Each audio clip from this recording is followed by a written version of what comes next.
It's time once again to slip into your camo, grab your bow, and join us out in the field for another episode of the Up North Journal, presented by PSE Archery. The Up North Journal crew is knocked and ready to rock for another exciting adventure. So let's step outside and hit the trail.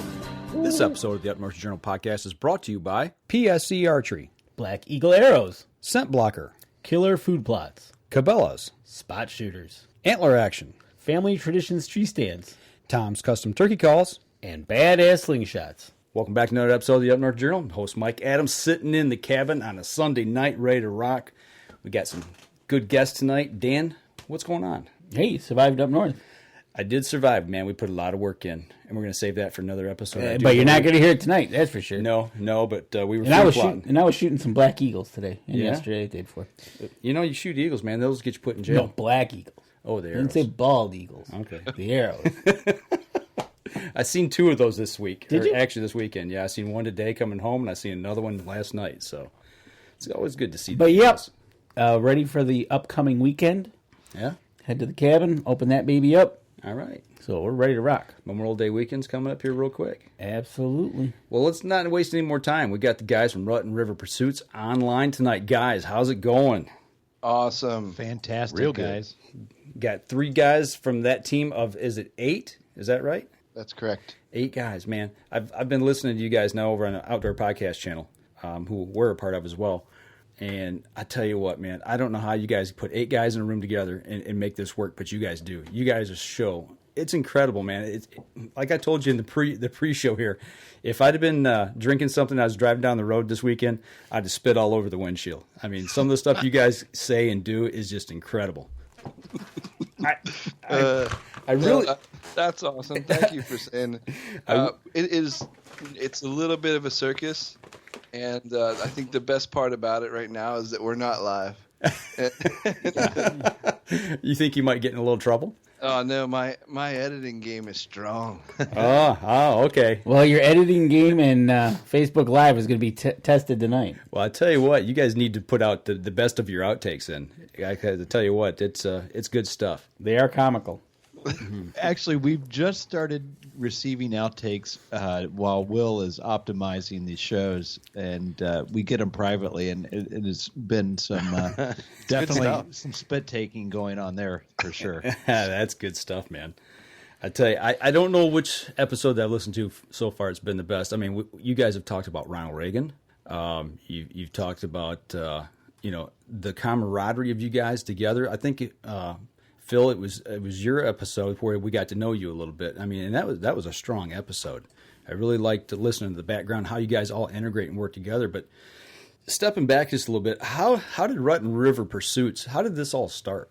So it's been a long time in the making. So we started out as Posted Outdoors, and one of the things that we concentrated on was video. I mean, we tried to jump in just like everyone else at the, we got into the video game, and we tried to be as competitive as we could. That's a rat race, a whole other thing unto itself. And some people did it. Some people, like, the worst part about it is the hunt. We have a couple really strong hunters, and we have a couple videographers, and they were never at the same place at the same time. So I know how that works. Everybody wants to hunt. Nobody wants to be the filmer.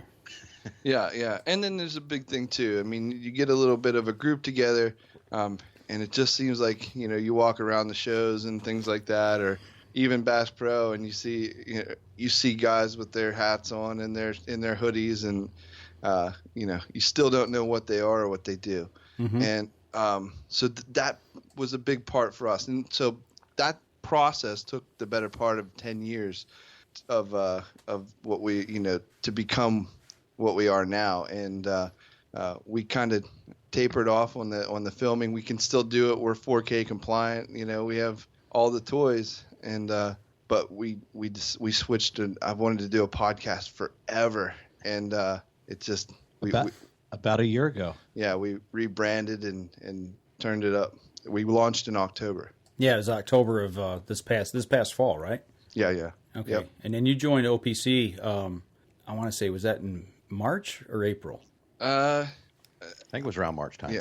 Frame. Yeah. Right after Great American Outdoor Show, I'm pretty sure. Yeah, there's a handful that we didn't post on OPC. So, I mean, some of the people that follow us on OPC, jump over and grab those old episodes. But yeah, I mean, we kind of it was right after the Carrie Zilka episode that we kind of jumped. That was your first one, I believe, with us, I think. Yeah, yep. So Which, she's a riot. You know. Oh, I've known her for probably 7-8 years now, and did you guys get an opportunity to meet her face to face at ATA? No, no. Like I said, I tried to seek out some people, and I was grossly unsuccessful. Yeah, that show can be a little overwhelming. It hits hard and hits fast, and before you know it, it's over with, and you're on your way home. So, but looking back 10 years, man, that's kind of about the time we started, and when we started our podcast, actually. But what made you want to get into podcasting? I mean, what was that motivating or driving factor for you that said, "Hey, this is something that we got to do"? Other than I just thought my guys make our guys, our group. I just laugh, and we cover the gamut.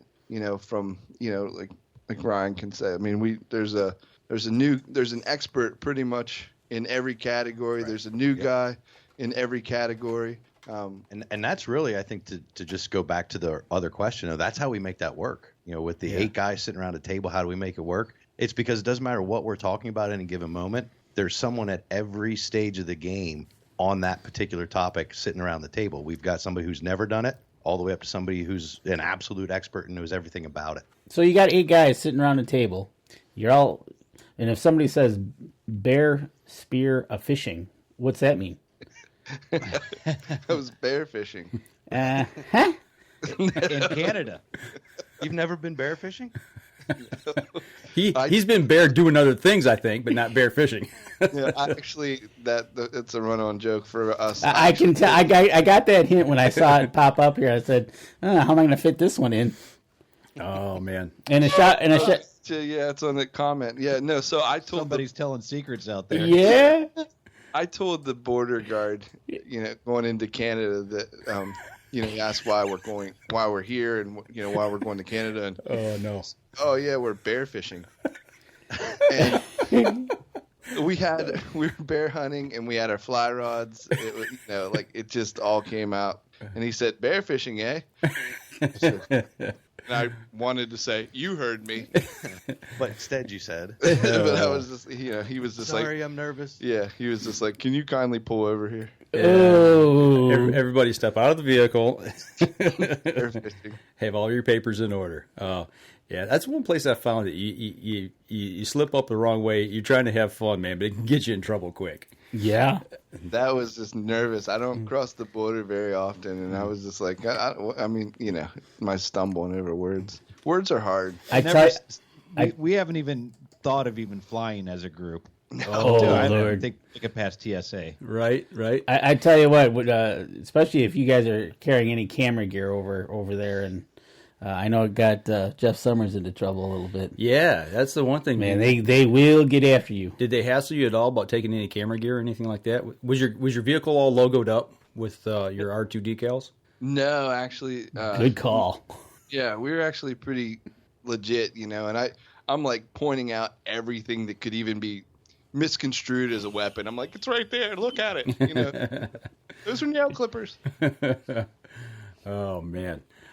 You're talking about the what would you call it? You said bear fishing. Somebody threw out a joke on you there, but somebody's wife. Yeah, the one that I listened to this week that got me was the chuck it.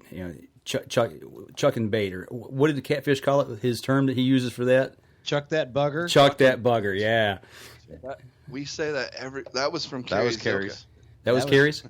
Yeah, she was like, "Oh yeah, chuck that bugger." I was chucking those buggers, eh? About spearfish and sturgeon. Yeah. That's that Wisconsin coming out in her. That's what it is. So yeah, we say that all the time now. Man, that's hilarious. And the best part about it is every podcast we do, we have a takeaway from it, and it just adds to the next it builds. And Yeah. By this time next year, we won't have any original content in a new release, a new episode, because we're just going to be, hitting those running jokes from all the previous episodes. Exactly, and that helps us get our archive downloads up. There you go. Nice. Our fan club will be our two insiders because they'll only know inside jokes. Yep. So you talking about traveling? You guys travel out of state and do a lot of stuff. I mean, I always hear about going down to Chesapeake and fishing down that way. What do you guys go out of state and do other hunting or fishing anywhere else? That's the most part is the fishing. Gets done out of state. A lot of times we got, we're surrounded. We got Great Lakes to the north and the Chesapeake to the east, Potomac, south, and so that's a really big draw for us. But most of us hunting and stuff is right here in PA. Okay, right on. With the fishing though around here, within 2 hours you can be saltwater fishing to fishing the brackish waters of the Chesapeake Bay to up in our area with some of the best trout fishing around and then just regular catfishing out of the river. Salmon up north. I mean, within 2 hours you can catch about anything you want. That's the thing that really intrigued me about what you guys do is the fact that you're so close to Chesapeake. It sounds like you're only 2 or 3 hours away. Yeah. Yep, exactly. And I don't think of that as Pennsylvania. I'm thinking more like New York, Lake Erie, as the surrounding areas around you guys. Yeah, we're South Central Pennsylvania, so we're where I live is actually about 20 miles north of the Maryland border. Okay. I'm down Gettysburg, Pennsylvania. Okay, so you're down by Catfish. Yep. Yes. Yep. Yeah, I just listened to the go-kart episode too. I want to have him on talk just about the go-kart. That to me was hilarious. So now you guys are sponsoring racing, I take it? There are 2 cars? Is that what we heard this is headed? There's we have a micro sprint that we work with, Brady Gossert. Oh, really? Yeah, he's a very cool cat. We've hunted with him several times. Very cool. And but they're on that. He just started out, and he's got a good buddy that's on the World of Outlaws. So we're pretty small time, but we have a lot of friends. We're everywhere. We know a lot of guys. I listened to that episode too. Oh God, nice. See, I've been following you guys for a little while here. I'm know just enough to be dangerous right now. So, oh no, we got to get you guys over here to do a little hard water fishing. Sounds like you had a tough time doing some ice fishing this year too. It didn't get cold. We had one day where Stevie got out, and you had to catch it pretty much that morning. And that was the morning you don't drill 2 holes right close together. If you had to be across the lake. He barely had 4 inches, I'd say, to go ice fishing with guys. Yeah. Well, that's the old first ice is best ice. Yeah. Yeah. Well, let me throw this out there to you guys because talking about ice fishing, have you ever slept in an ice shanty and fished? No, I would love to though. We got them here in Michigan, a place north of us. We did it. How long ago was that, Danny? You did that 5-6 years ago. Yes, 17. Yeah, probably 5-6 years ago. Yeah, they're big boxes, and they got bunkhouses built in them, and you fish right through the floor out on the ice. You literally can lay in bed and and lean over the side and fish through the hole in the bottom of the trailer. All right, you got my attention now. I mean, you literally don't have to move and fish. It's pretty cool. What time of year is that? Well, it's January, February. January, February is safest. You'll probably have about, if it's a good year, you'll have about 25 to 30 inches of ice you're sitting on top of. Yeah. And then a car will go driving by. It's cool. And then we build fires on the ice too. Yeah, Campfires. build fires on the ice. So That's crazy. That'd be amazing. Do they deliver pizza out there too? For you guys? They deliver. Beer too? Amazon might deliver out there. They might. But yeah, it's pretty cool. yeah, we'd like to have you guys up for that. That'd be awesome. Absolutely. I've never ice fished a day in my life, but I'm in. Don't threaten us with a good time. If I can fish from my bed, That's heaven, isn't it, man?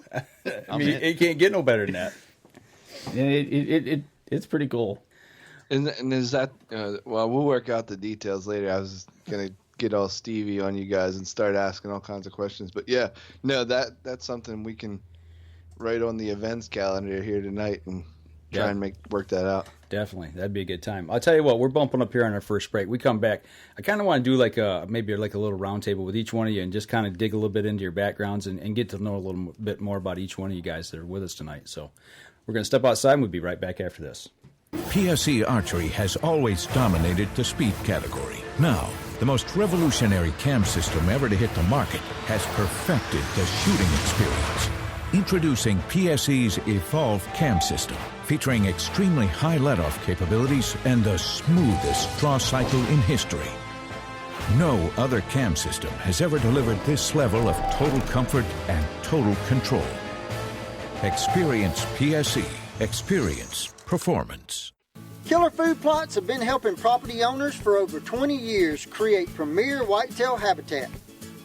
Whether replenishing your soil with their all-natural Organics Fusion pellets or planting a premier KFP food plot seed blend to help your deer rebuild their bodies through spring and summer while supplying the much-needed high energy during and after the rut, you can trust that Killer Food Plots family and their products will help your deer achieve their full potential.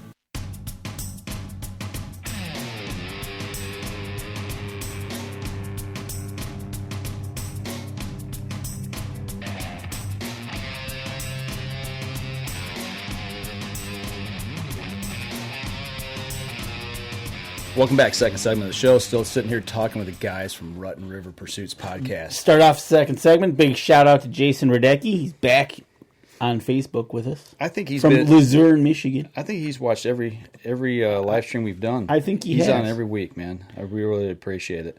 All right, what were we talking about here in the commercial break, Danny? You said you had some questions that were thrown this way. Well, actually, Jason added about the ice fishing shanty. Yeah. That I guess that they use these very prevalent out in North Dakota, and somebody lived out in North Dakota. I lived out there for a while. Okay, that's Will.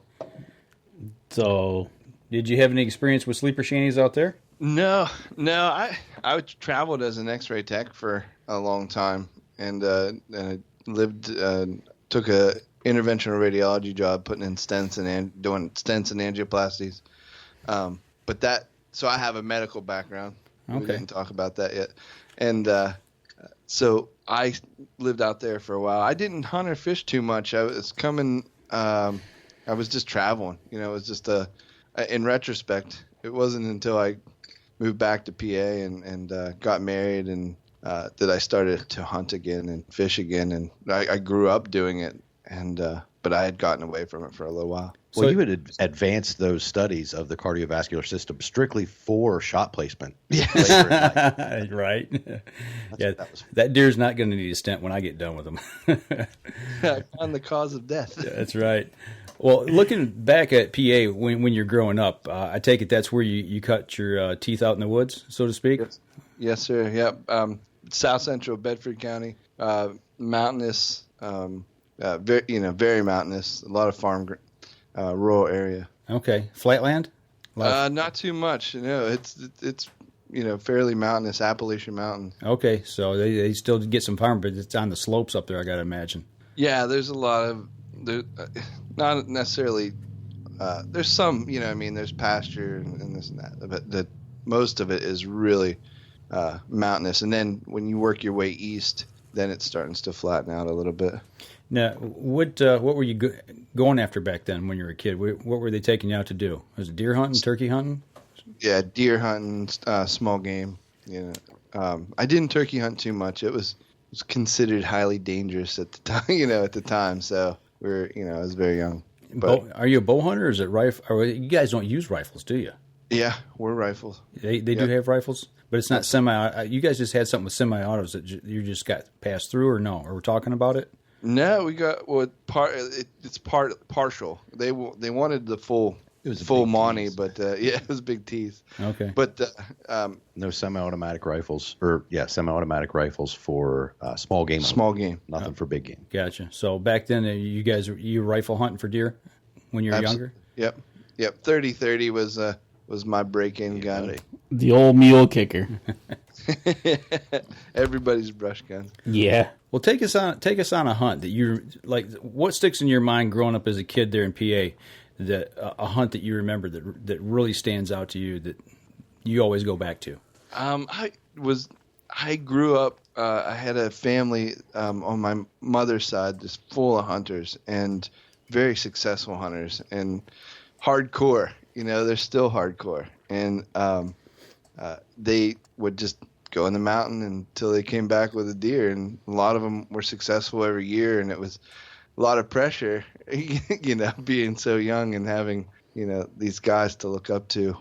But a typical hunt, I ended up taking, first couple years I'd take a couple does. Okay. It wasn't until much later that I had got my first buck, but yeah, I mean, the typical hunts just like deer drives and sitting in stands or homemade ground blinds or something like that. Kind of sounds like what we do here in Michigan. A little of all of it. Yeah. What about family traditions with hunting? Anything that sticks in your mind? Like if you were to shoot and like for us as a kid, if you shot and missed a deer, they cut your shirt tail off. You had no seat left. It was a ribbon. You got really, you definitely got ribbed. Yeah. It didn't necessarily have to replace a shirt, but we threaten it every year. New traditions can always be started. That's right. What about maybe superstition? A favorite pair of socks, a favorite hunting shirt, or lucky hat, anything like that in your repertoire? No, not really, not for me. Just get out and get it. Catfish has all kinds of them. But when Catfish calls us and says somebody better be hunting today, oh yeah, he is our lucky charm. He gets a sixth sense about something, guys, and he'll call in the morning. It's 3 a.m, and he'll be like, I got a good feeling it's going to come from the west. The deer's going to come out of the west, so be watching around 9 o'clock. So he's your farmer's almanac for hunting? Yeah. It's even deeper than that. I mean, it's crazy. This year he predicted the buck I shot in archery season. He told me just stick it out. He's coming in from behind you, and out 2 hours later, maybe. Wow.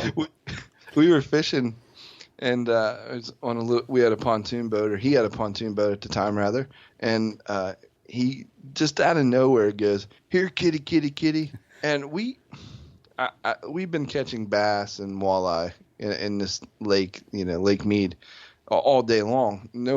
There was no catfish, as far as I was concerned. And just out of nowhere, he says, "Here, kitty, kitty, kitty," and I don't know, 3 to 5 minutes later, I hook up on a catfish. It goes on and on, but I don't know how any of that happens, but it's eerie. Has he got Native American blood in him by chance? I mean, a lot of Native Americans are really in tune with the outdoors, so maybe there's something going on there with that. I would have to say there's. Yeah, I've actually been trying to hone it and really focus his attention so that I could just check him. I could check with him the night before to see if I could just sleep in. Yeah, it ain't gonna happen tomorrow. Right? No, not gonna get up today. Catfish said, "Nope, it's not gonna happen. I'm sleeping in." It's amazing. I'm gonna save that vacation day. Yeah, there you go. Oh man, that's good stuff. Well, looking back about the women in your family, as far as did any women in your family hunt? Sisters? You got your mom, your grandma, anything like that? Yeah, my mom, she actually hunted later in life. Okay. And kind of after all the uncles had faded away. I'm much older now, and I'm hunting again. She started to hunt, and she's it's funny because she gets like Fred Eichler. I mean, just freaking out, and I'm just like, oh, you gotta calm down. She gets so jacked up. It's pretty cool to see that her going through that level of emotion. But no, she started later. I don't know. It was maybe 5 years ago. So, have you ever been out on a hunt with her and sat in the blind and sat next to her during a hunt? A handful of times, not as much as I'd like to. Okay. Yeah, but her and her husband hunt quite a bit, and she's turned into quite the killer, and he's all but a sniper. A sniper, as in I just lost my thought. That was good. A sniper as to the ability to slaughter stingrays. Yeah. They play some tricks too, and that there's a little. Where are you getting all this information? You need to look at the Facebook Live. I guess so. People are telling us stories on you, man. I bet you somebody's sitting upstairs just laughing their butt off. That's great. So yeah, so what happens is I hear her now, guys. we'll be setting up on, we'll be coming up on a Stingray. Captain Mark, is awesome. You guys got to come down for that.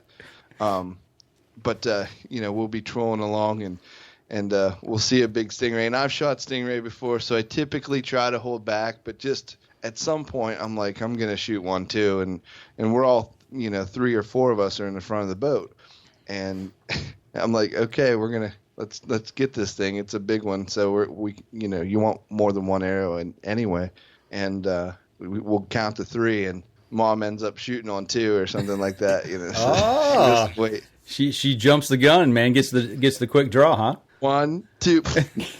Nice. You gotta like that. Well, now with you and Steve being brothers, is there a competition there between you two that's just unmatched? We're like brothers. We're cousins. Oh, you're cousins. Okay, I thought you were brothers. Okay, my mistake. No, it's not a terrible mistake because we're really close.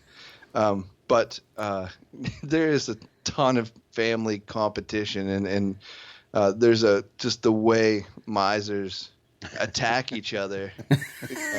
It's not. Other people don't get it. It's not healthy. We try to tell them that. Do you set them up for failure? We don't set each other up for failure, but we let each other know. Oh, they chum the water for everybody else. The truth's starting to come out now. We definitely make it known that we know what we know. Okay. Yeah. Okay. Now he's not here to back me up on this, but who has the upper hand right now? You or him? He does. Why? I'm just being nice. He might now. He does he is the go-getter, the driving force behind the scenes, I think. Administratively, he'd be this, chief operations officer. I mean, he really does a lot of. He's texting me, calling me all the time. What can I do? What's next? I need a project. He's almost a producer, setting up commercials, getting a guest, keeping all of us clowns in line as far as focused on the same thought. Some of us, like me, are troubled keeping focused. Just one of us, just try putting 8 of us on. I don't know if I'm willing to give Stevie that title, though, because as soon as those mics go live, he's the one that cracks up first. So, So he's kind of like the principal and the teacher, having to keep all the kids in class under control. Yeah, well, yeah. All right. Phil can tickle him sonically. Oh man, we could go on all night with this. We could. This is awesome. I have to remind him that we're doing a podcast sometimes. Right. Yep. Been there. So is that where the outtakes come from? Yeah.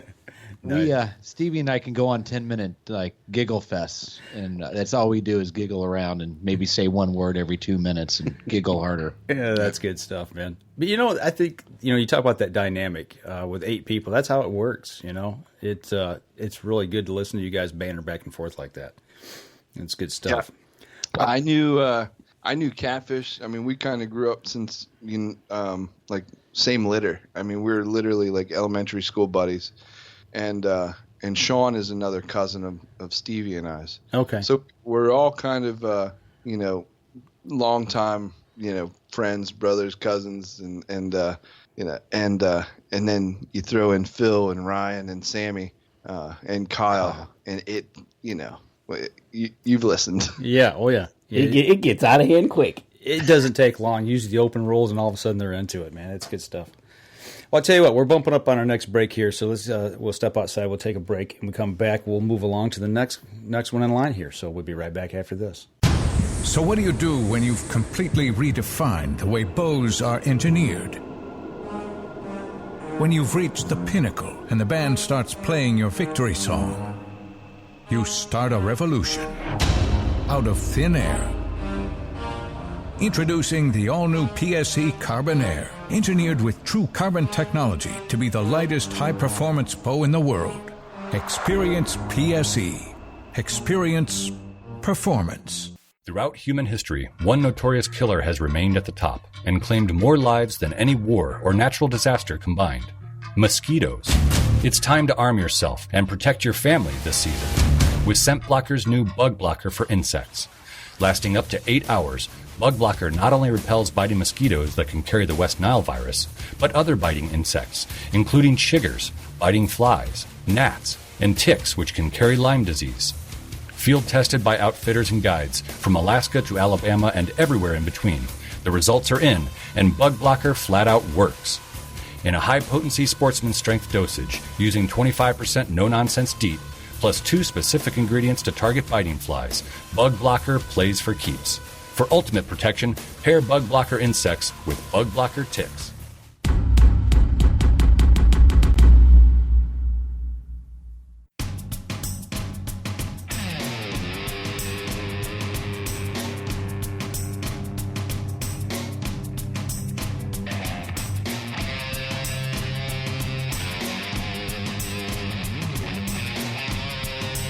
Welcome back, third segment of the show, cutting up with the guys from Rotten River. We can see them on the video. Yeah, for anybody's watching the live stream, we keep looking off screens because we can see them. They've got their camera up, And somebody bailed and ran away in our break. yeah, We should talk about him.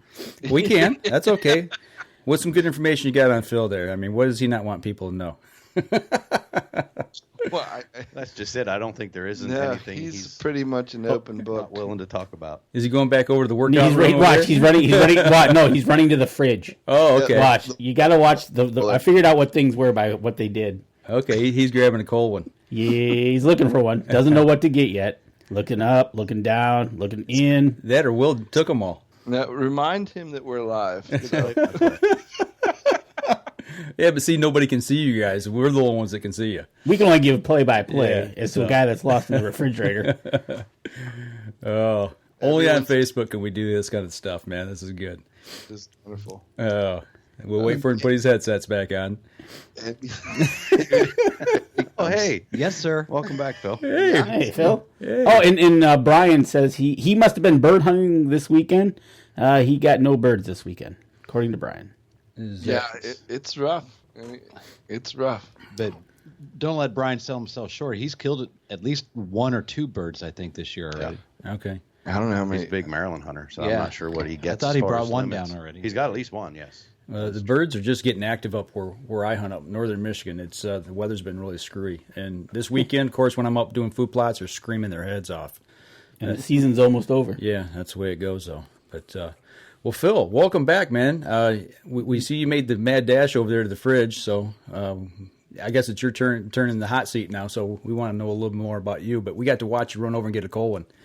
Yeah, a cold monster. I'm behaving myself tonight. It's a school night, guys. All right, right on.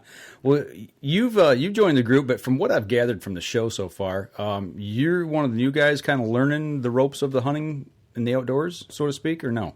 I'm the oxymoron. I'm the oldest guy who knows the least. Okay. For the most part, I can fish a little bit, but I'm not near the fisherman as Stevie or Catfish would be. I grew up. I'm a Midwest boy. On previous episodes, I've talked about. I born and raised in Illinois, hearts in Missouri. Family's all from Missouri. You know, my mom and dad's side, or both sides of my family, are out of Missouri, and moved out here and have a family. And now I'm settling in and getting back to all those things that I wanted to do growing up, but never was taught or had time to learn. And I've got 7 best friends now. 7 best friends. What's that like, wanting to learn something new? I mean, you know, I gauge you're probably a little bit younger than I am. We're not going to mention ages, but I'm just guessing that you're a little younger than I am. And at my age, there's things that I still want to learn about the outdoors, and I just crave it, and I'm just digging into it as hard as I can to put that in my mind. But for you, I mean, you want to do all this. Where do you even start? I started with small game. Okay. Just most kids would do. I do remember being younger and in Missouri and doing some small game hunting, not usually very successful because we didn't have the patience. But again, I mean, we were, 9 years old out there with 410s and 22s all by ourselves. Times have changed. Well, how about now? Amen to that. Now, I started off with small game, when I first moved to Pennsylvania and met my wife and went out with her father and his buddies. And then that kind of died off. And without sounding too romantic, Will came into my life. And just kind of started pulling me in. Hey, what are you doing this weekend, bud? Would you want to come and try to duck hunt? Yeah. And they took me once duck hunting, and I've been locked. It was on. I tell you what, I love shooting those birds, and and we had a horrible season last year, but it's still What do you like more, shooting the birds or eating the birds? Eating the birds. They're delicious. I love to eat duck. And anybody out there that says duck is not good, they have not cooked it right. Okay. And they haven't had our ducks, I guess. No. Let's go down that road then. How do you prepare it? The general has turned us on to something that we call duck candy, and basically it's duck breast cut down into bite-sized pieces, wrapped in bacon. Well, you got to rub it in a rub like a Paul Prudhomme seafood seasoning or your own rub that you want, Asian, and then wrap spice. it with bacon. Skewer them up, throw them on a grill, a smoker grill, a Traeger would even be better. Right before they come off, you just slather them up with some like duck sauce. I prefer sweet chili sauce for a little bit more of the spicier flavor. They come right off, and you will pop them in. They're like little poppers of protein goodness, guys. I mean, I knew goodness was going to get in there somehow. It is. I hoped he was going to go that direction. Earth changing, and I can't get enough. And my only regret about last season is I'm not sitting around tonight eating some duck candy. Oh man, it sounds like we're gonna have to send you to a clinic to get you go through a 12-step program to get you off this stuff, man. You love it that much, huh? Oh, don't do that to me, guys. Quitters. Yeah, I don't want to. That's something I don't want to quit there. I do have a fascination with. We're doing hay this week. Yeah, we are putting up hay to earn our keep. To earn our keep at the farm that we hunt on. Starts on Monday, tomorrow. You know, that's something you don't hear a lot of anymore. You know, back in the day, you go out and you knock on a door, get permission to hunt a place, and you'd help out the landowner. You know, anymore, it seems like that part of hunting is almost gone. I heard you guys talking about that in an episode a while back, and it just kind of made me think back, you know, in years gone by. That's the way it worked. And you know what? It still works now. It works for us. I mean, the farmer, I think he looks forward to hunting season as much as we do, because he likes to come down and chat with us, and he loves hay season. We get there and helps. You know, we help him out. He helps us out by letting us hunt, and he gives us a hog at the end of the hay season as well. And you know, it's back to those traditions that go along hand in hand with hunting. Is you're helping out your neighbor. You're sharing with each other. Yes, and everything is in a symbiotic state. Everybody is helping everybody else get what they want in life. Yeah, right. Instead of just plopping down the almighty dollar signs and say, "Hey, I'll charge you X amount for this." Yeah. How much for the lease? You know? Right. Exactly, and then when we're there, we might pick up on something else, or hey, do you need help doing that? Yes, he does. He's great too. Oh. I mean, we cut up so much, and you know, that could literally be a podcast unto itself. Hard hitting corn talk with Farmer Poor. That's, you know. You never know what it could lead to in a podcast. And I will say this, since we're kind of on the hay. Last year, Sammy P and I went on a wild hay ride, if you will. The tractor, we were pulling out a hay wagon out of the barn, and Sammy was driving the tractor, and I was standing on the yoke to pull the pin once we get over to switch out and get a full hay wagon. Well, weren't we coming out of the barn? And the barns out here are loaded with a ramp, and they usually are built into the side of a hill, so they have a ramp on one side. Mm-hmm. So we're going down this ramp. Sure enough, have you ever seen a tractor axle break while it was in motion? Oh no! Ooh, this thing broke with inside the axle casing itself. I saw the tractor start to tilt. As the tractor's tilting, the wheel, the tire is coming straight for me. I don't know how we didn't roll that thing and how I didn't get hit by that tire. You were like the Silver Surfer. Silver Surfer. There was angels on my shoulders that day, that's for sure. And then 10 minutes later, I fall through the hayloft. Oh, Yeah. So, Well, we do have a question for you from Jason. Have you guys ever duck hunted the North Dakota Flyway? No. Well, we had one of our guys at the time last year hunted up there, and he's not with us anymore. but he did great. But he did phenomenal. Yeah, he said That's what Jason said. He says that you got to do it because it's so unbelievable. Well, Phil, looking back at waterfowling, water or field hunting, what do you prefer? Oh, I would go back to my roots and what gave me the hunger and the taste, and I would go to field definitely to quail and pheasant if I could. If there was game to shoot them around here. Mm-hmm. So I'm with waterfowl, and I'll take what I can. Mm-hmm. They're a little bit slower. They're easier to shoot than the quail are. That I kind of was started to wet my beak on when I was a young child. No pun intended. No. I caught that. See what you did there. Yeah, I've given the flavor to the want to hunt, the desire to hunt by going down to Southwest Missouri and watching my uncles go out bird hunting in the morning, and anticipating them coming back to hear not just the stories, but to stand around and help them clean birds and then fry those birds up, and then most of all eat those birds. And all the while we're hearing the hunting stories, and we're hearing stories not just from that day's hunt, but hunts from long ago with my papaw and my great uncles, and that the camaraderie, and that's what I have the perfect world here with R2 now, because my memories of childhood, I'm doing them now. I'm just doing them with different people than I ever knew that I was going to be doing it with, and like I said, I have 7 best friends because of it. You think that's what got you into podcasting, is being able to tell those stories like that in that same way, but maybe to let everybody else listen? Yeah, I've said it. I'm a podcaster first before I'm a hunter. These guys have kind of introduced that to me. I love listening to the story, the and the razzing of the miss, and getting razzed myself. These guys dish it out to me pretty well, but the reason why is I probably give it out pretty well to them as well. You make it pretty easy for us to pick on you. Yeah. I'm so honest though too, and that's another thing you're not going to find in most hunters.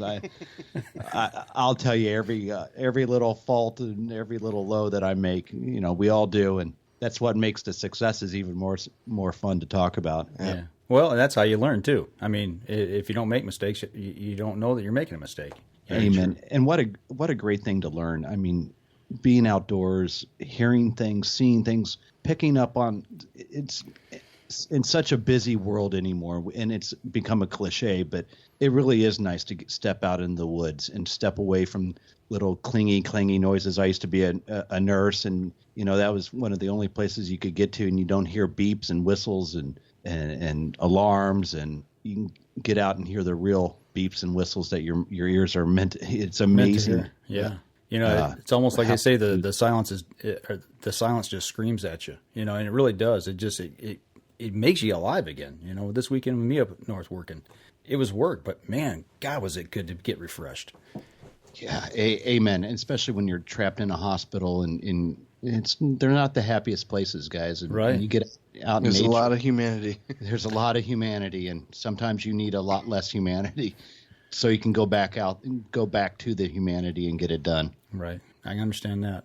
Well, looking ahead, what's the one thing in the outdoors that you haven't done yet that you want to do or you want to accomplish? I want to catch a big old muskie out of the ice, guys. There you go. Who are you going to ask to help you get that job done out of the crew? Catfish is an ice fisherman, but none of us are muskie studs. I don't think. I think I might have to outsource to Wisconsin or Michigan or up to Ontario way. I'm starting to gather a few friends that might know what they're doing, and that's the other reason Phil's here. Yeah, here for the adventure. Let's get it done. Let's get some. Now, why muskie? What's so intriguing about that fish versus something else? Growing up in Chicago, hearing that if it wasn't a buck that somebody was talking about, it was their muskie fishing trip. Instead of buck hunting, they were going for muskie that weekend, or it's muskie season. And guys around the Chicago area would flood up to Wisconsin, and It's one of those fish of 1,000 casts. They're huge. They're predators. They're alpha in North America as far as the food chain goes in freshwater, and they're just huge, aggressive fish. And man, just to be able to say, I wouldn't even have to land one right now to get excited. It'd just have one on the line, and I wouldn't even need a 40-incher. I'd take a 20-inch muskie right now and probably be just as satisfied. Just get one and get laid into it. Exactly. Right and on. just to feel where, and then to wet my whistle for more. Give me the I want. So you want to pull one through the ice. Would you fly fish for one? I'm not a fly fisherman. I could learn. I just haven't. I guess I've not mastered fishing to go that fancy with. That's Sean. That's our Sean Holsinger, our fly fishing guide and national fly tire. But I mean, the best part about Sean is that we can just show up and he has all the stuff we need. There you go. Oh yeah, we don't even have to mess with tying flies. Well, that's how I fill my fly box. I go down and visit Sean. Yeah. Well, if fly fishing's for muskies what you want, we know somebody. Big toothy creatures is what he knows, and he loves to fly fish for them. So wow, off the top of the water. Yep. Oh man. So you got steel leader on that and everything. How do you fly fish with steel leader? Don't ask me. He does it, not me. I have a cousin that does it, and when you're out on the lake and you see a guy on top of the boat flying a fly fishing rod, you know who it is. There ain't too many people out there doing it. Yeah, that's awesome. That is awesome. The fly on that thing's got to be huge, too. It is. It's a pretty decent size. They make them look like I've seen small a perch. handful make them look like mice and all kinds of big furry things. And like a little poodle. You throw it out there. Send all your hate email to Dan DeFaw. Well, that's no lie. Down on Belle Isle. Yeah, that's true. They've had people get their thigh bit from muskie and lose pets. I tell you what, guys, we're running up here on our last break. We come back. We got one more person. One more, after. and then I got some other questions I kind of want to wrap up the show with. So we're going to step outside. We'll be right back after this. I shoot PSE because I like one pin to 40 yards. I shoot PSE for the perfect combination of feel and performance. I shoot PSE because you can shoot lighter poundage and increase arrow speed. I shoot PSE for the fastest bows on the planet. I shoot PSE because my livelihood depends on my bow. I shoot PSE because better engineering makes a better bow. I shoot PSE. I shoot PSE. I shoot PSE. I shoot PSE. Experience PSE. Experience performance. Killer Food Plots have been helping property owners for over 20 years create premier whitetail habitat. Whether replenishing your soil with their all-natural Organics Fusion pellets or planting a premier KFP food plot seed blend to help your deer rebuild their bodies through spring and summer while supplying the much-needed high energy during and after the rut, you can trust that Killer Food Plots family and their products will help your deer achieve their full potential.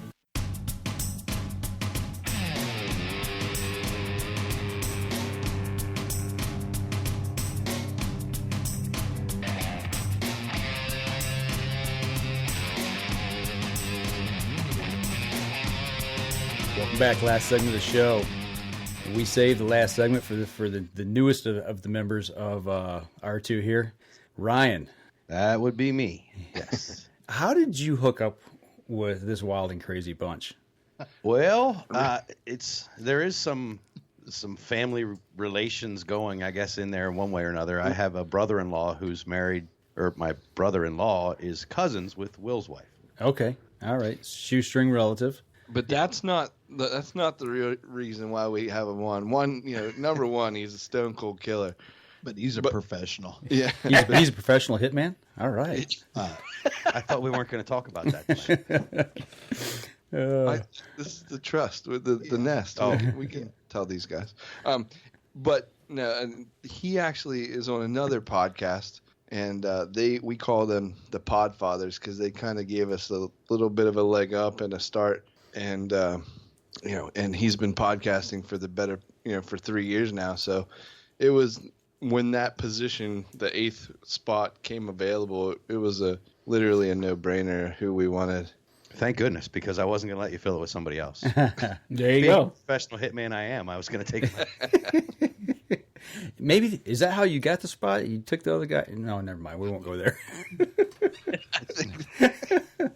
I'm going to create an opening on this team. We haven't seen Shane for a while. Yeah, but Will approached me about this, and like you said, I was or I still am involved with another. It's just a strictly entertainment type podcast. There's really nothing outdoors about it until I give my story about what I've done recently. Right. And that's just 4 guys sitting around, pretty much just ribbing each other and having an excuse to drink a beer through the week without getting in trouble by our wives.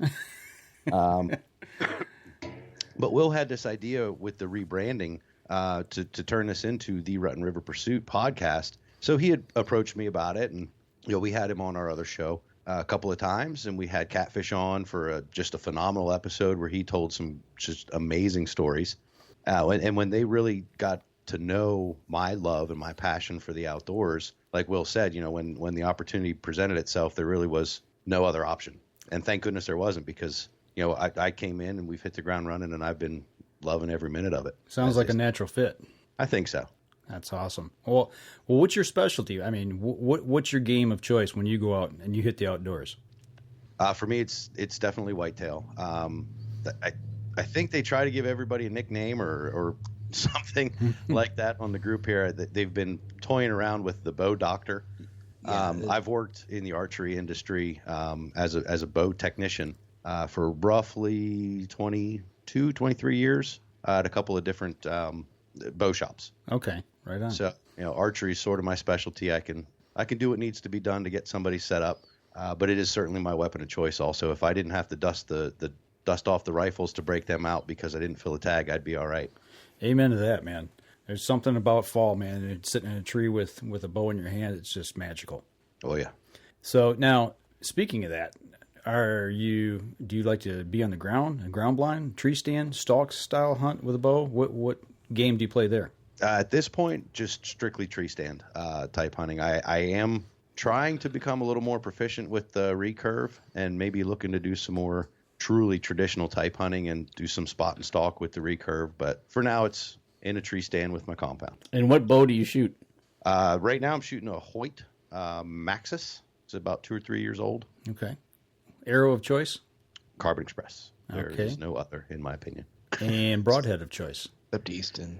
I am one of these old school guys, and people have come into the different shops I've worked in, and I've explained to them from one day to the next. I still shoot a 3-blade fixed blade Muzzy, and if it's for no other reason, it's because I have so darn many spare blades for these things that I can't justify the cost of trying anything different. There you go. Right on.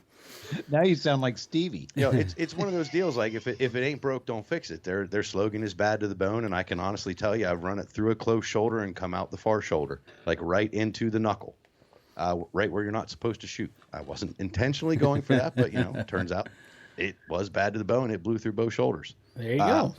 I've tried different things, but I always come back to the old standby. If your bow is tuned properly, your bow will shoot a fixed blade broadhead the same way it shoots field tips. You don't have to go with an expandable. Expandables have their place, and there's reasons for them.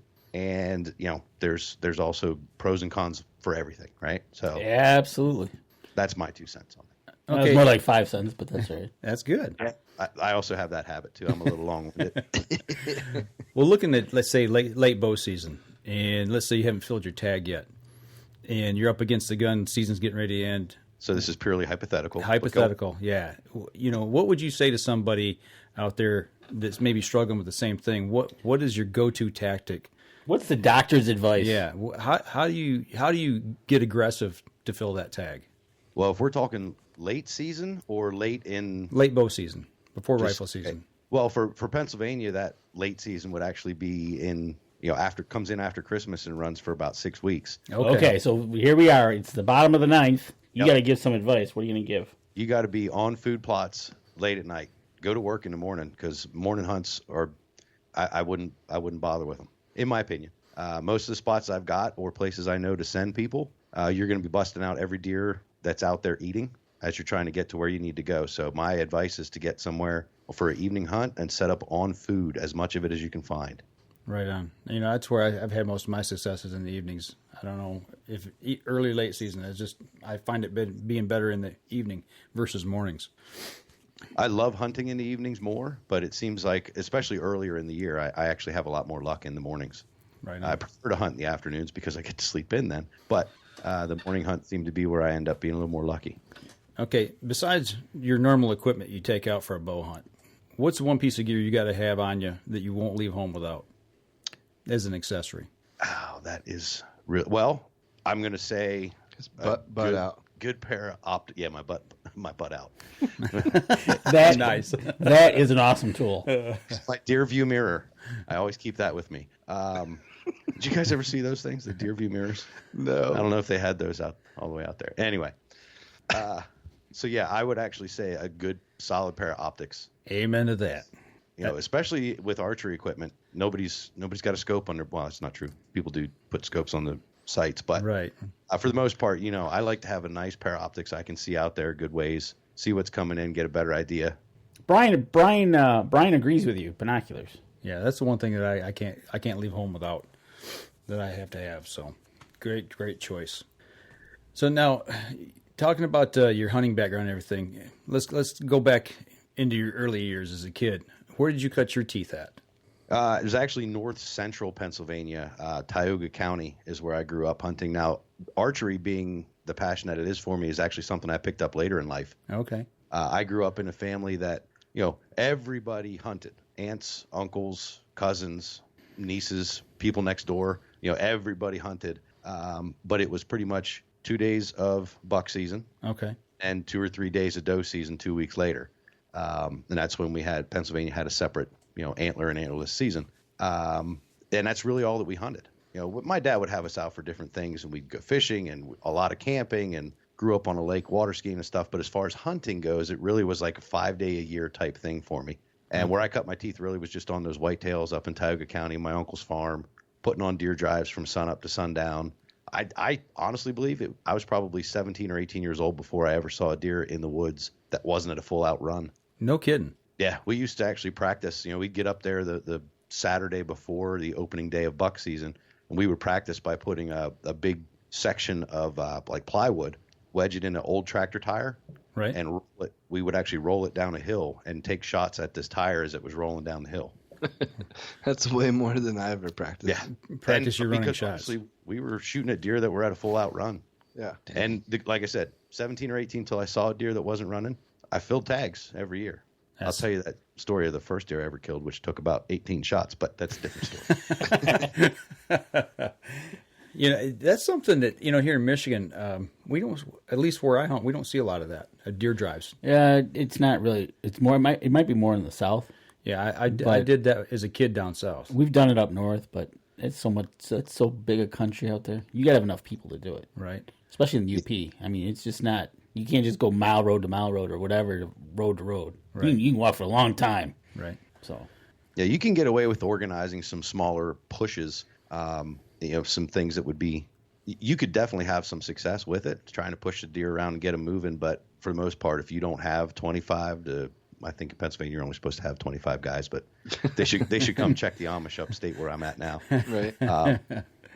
Definitely more than 25 involved with that organized hunt. But, if you can't get at least that many people involved, it's just, in the big woods, it ain't going to work. It's tough, yeah. See, the guy up in the UP, they run back in between the drivers, it doesn't work. Right, up in the UP, they get, person I know that does it, they get a few camps together to do it jointly. Okay. You just can't do it, 4 people doesn't work well. And that's what's so cool talking to people from different parts of the United States, is the way people hunt. It's so drastically different from one state to the other, or even one section of the state to the other.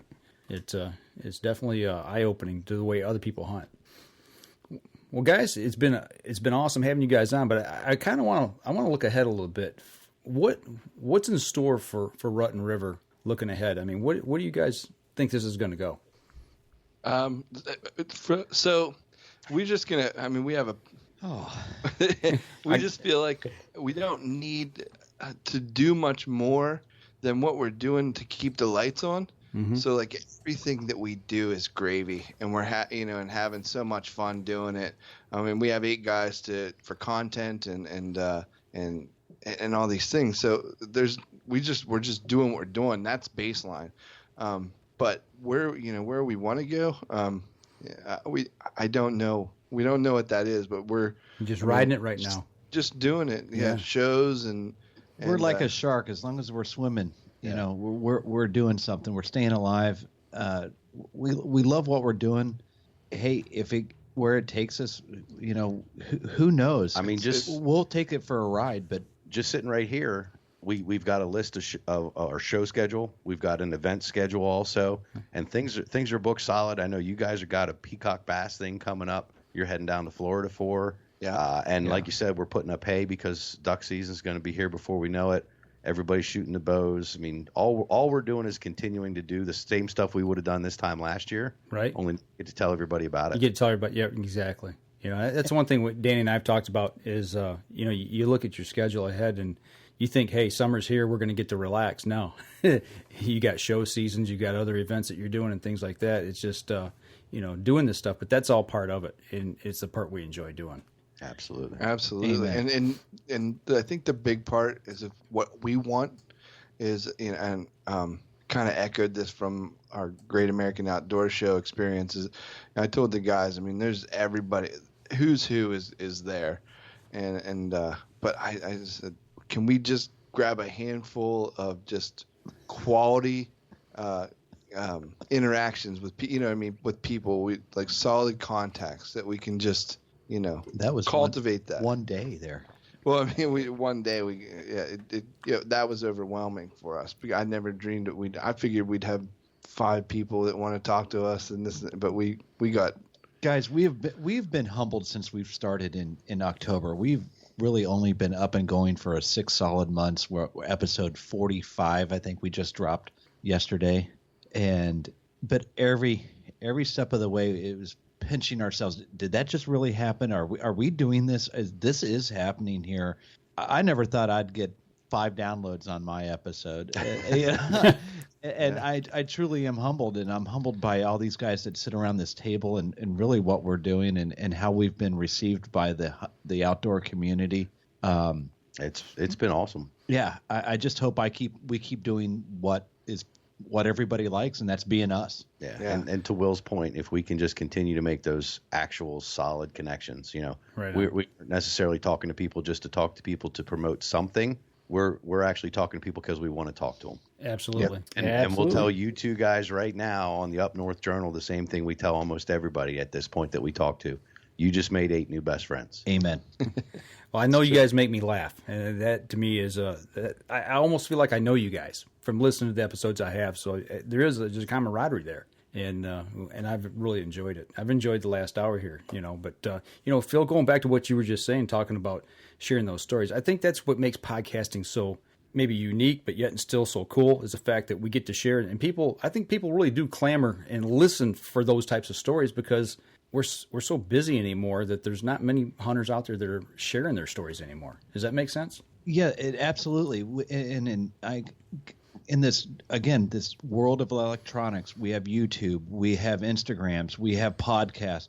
But the thing about the podcast is we're hearkening back now to radio days, to where storytelling is becoming important again. Mm-hmm. And again, that's what lit my fire, my interest to hunt, was the stories that it generated. And you gather just as much experience out in the field as you do back in from the field and now around our sonic campfire here. Absolutely. And that's one of the things we find now is if you talk to somebody, it's the typical, you get the typical saw big buck, hunt big buck, shot big buck, got big buck. Well, we don't want, everybody does, everybody hears that, but tell us the fringe stuff, the story behind the scenes, what the people, don't get to hear. Pull that out of them, and then you listen to that, and it might be because the one that he used the crossbow, the guy down in Ohio at Columbus, yeah. He used a used crossbow from a mentor, and you don't hear that story, but that's sitting around a campfire. That's what you pull out of people. Yeah, and you're right. it's been so produced. I mean, the process of hunting on TV and other things have been so produced and so edited down and sterilized. You see the deer coming in, he shoots it, they recover it, and that's it. Wait, you forgot the commercial before he shot it. Right? Yeah. And that's not it. That's not even close to how hunting is, and what, so I don't know if we can just kind of just shed a little bit more light onto what we do. We have, the fun part is that we have a lot of people. I would say we have quite a few people that don't hunt, that just love that little glimpse into our lifestyles, and that's been the fun part for me. Coming over from that, just purely entertainment podcast, I was able to bring a handful of folks over, be it a small handful. It was a handful of folks over that really don't have a hunting and fishing and outdoors background, and they really get an understanding. And I've had personal conversations now with a few of these folks. They may not ever join us in the field, but they love the idea of hunting and fishing and being in the outdoors now, based on the way they hear us talk about these things. A lot more acceptance. Have you guys had anybody text you or email you or approach you and say that because they've listened to you, they've now taken up hunting or fishing or something like that? We're just starting to get some stuff coming in like that. Ken picked up some turkey calls this early this spring. Did he? Yep, he sure did. Absolutely, and a handful of our friends are picking up bows. Yeah, awesome. That's the cool part, is that they're buying bows. They're picking up. They want to, they want to schedule now. Yeah, right. They want to schedule time with Ryan, or they take me to the Kinseys or Bass Pro and tell me what I need. There's a lot of that kind of popping up all over left and right. So that's great. That is good news. That's awesome news. Making new hunters. Well, Danny and I last week were at Cabela's working, and this lady walked into the store, never shot a bow in her life. And by the end of the day, we had her shooting, and she's going to be a target shooter. That's what she wants to do. But it makes you feel so doggone good that you actually help somebody and started and lit a fire under them to get them into something they want to do. There's no feeling like it in the world. I heard that, and she hit the balloon too, which is fantastic. I listened to that episode too. Didn't she drive 150 miles out of town? Yeah. She wanted to drive somewhere where she wouldn't be recognized or know anybody she was going to know. Actually, she pulled me aside later and said the reason she came up was to see Danny. She wanted to see Danny personally. So nice. We hear that a lot about Sammy P as well. He gets a lot of that. Yeah. Well, one last question before we let you guys go tonight. Where did you come up with the name Rut and River Pursuits? I want to know a little backstory on that. How did you become that? I wish I'm going to distill it down because it's the last question. So when we rebranded, which is a mouthful for me, when we rebranded, it was the most dramatic, life-changing thing we've done in a long time. Everybody has an input, and we have a text thread, and this thing every day was full of names and just and I think we were working on a food plot behind Phil's place, and finally we've got the craps of this process, and Catfish is like, we're taking a break, and he says, I want to just take some time, just sit here, lay down, close your eyes. It was like Catfish yoga.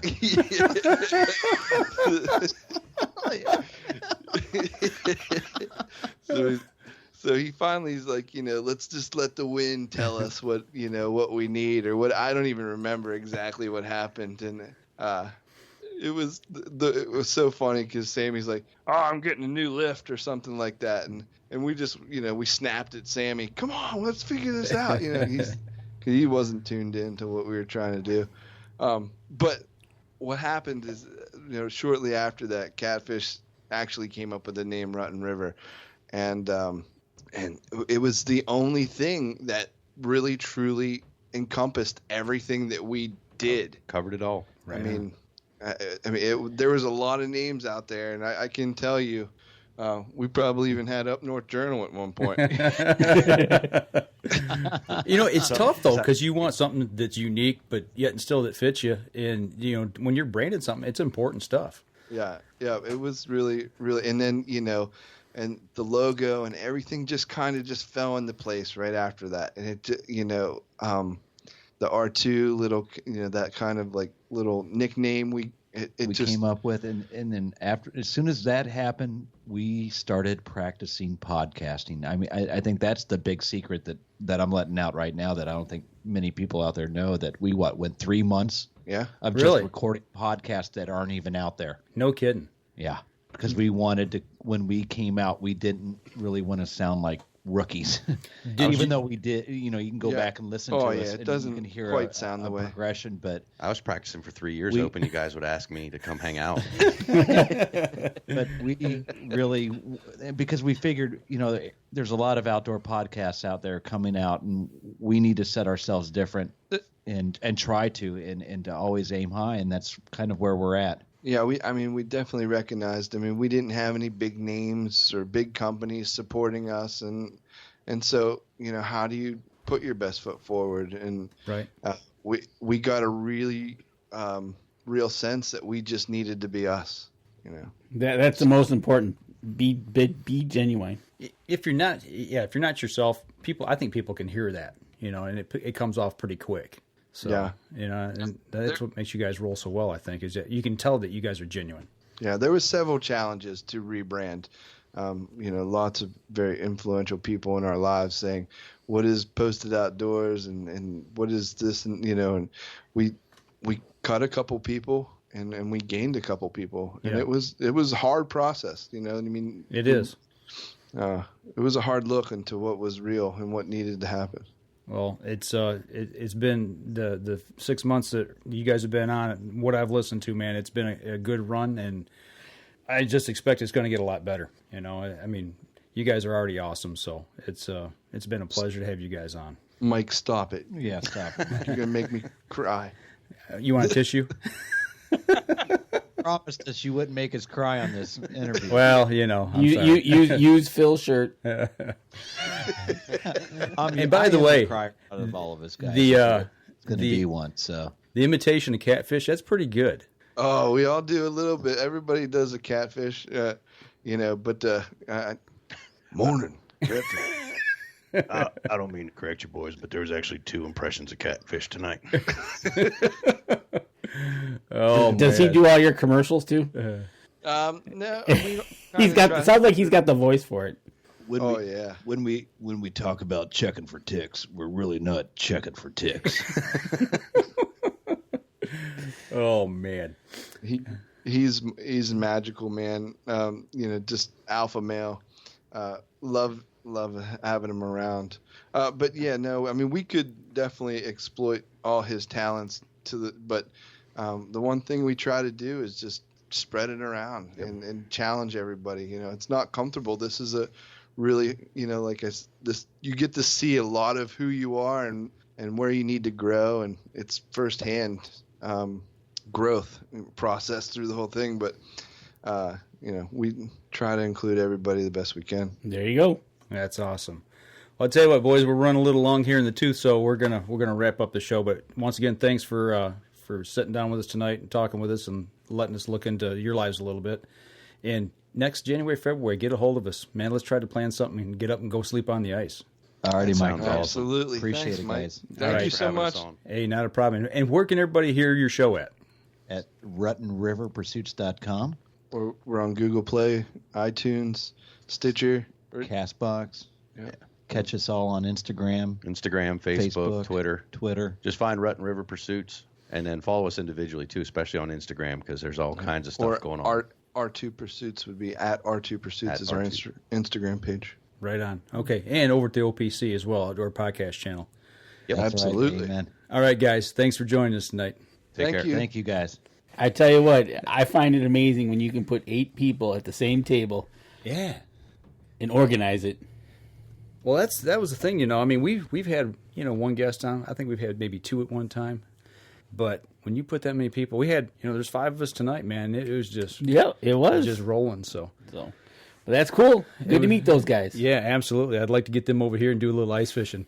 It sounds like it'd be pretty fun. I might not get a lot of fishing done, but we do a lot of laughing. Well, like you said, if you can fish from your bed, he's all in. So you're always fishing. Right on. So now we just got to make sure we don't send any cell phones down a hole. I leave mine at home. Yeah, no kidding. That could be dangerous. Well, guys and gals out there, we're going to pre-record a couple shows here in the next couple weeks. We got some things on our plate that we're not going to be able to actually go live and do a show next week or the week after, but we will have something for you guys to listen to. So absolutely, make sure you tune in. And as far as the guys and gals who watch the live stream, we'll be back, I'm thinking, a few weeks. June 11th. Was that the Sunday night? Date? Yeah, I think so, June 11th. So yeah, we're gonna be off live stream here for a couple weeks.